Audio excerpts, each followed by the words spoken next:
We often get asked about the impact resistance of Hardie. How is it going to hold up long term to a hockey puck, and most importantly here, to hail? Hardie passes the necessary CCMC testing for impact resistance, but we're visual learners over here at Blue Jay, so let's take a look at some local examples of how it holds up. We're based in and serve the greater Edmonton area, and we certainly get our share of hailstorms, but to get the best idea of how Hardie stands up to hail, we'll take a trip a few hours down the highway towards Airdrie, Alberta.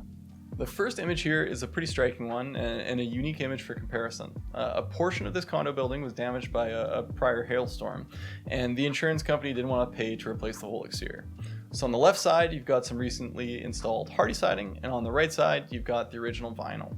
Summer of 2024, another hailstorm rolls through, and this time it hits both exposures of the building. And the difference speaks for itself.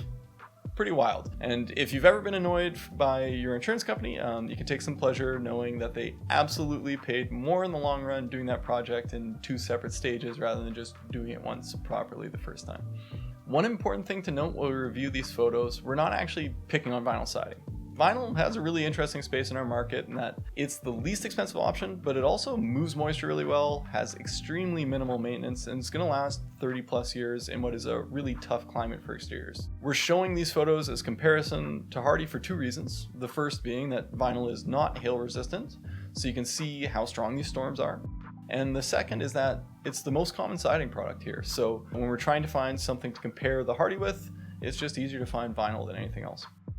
This next batch of photos we'll look at here are from a storm on June 13th, 2020, also in Airdrie, that caused about an estimated $1 billion of damage. And the first image here is a detached garage done in Hardie on the left side with a detached garage in vinyl on the right.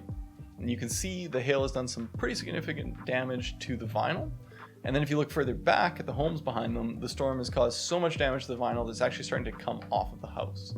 We've got a similar comparison here with different product profiles. We've got horizontal Hardie plank on the bottom of this condo building that's in good shape, and the vinyl board and batten above it has been damaged by hail.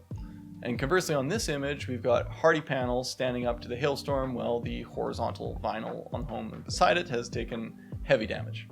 To give you a sense of how massive this storm was and how much impact Hardie can take, check out this next photo where we've got a condo building after the storm. Several of the windows even needed replacement, and the Hardie remains unscathed. Alberta is one of the harshest climates an exterior product has to last in, and as you can see, Hardie's been tested here. If you're looking for a siding product that can stand up to extreme weather, this might be the one for you.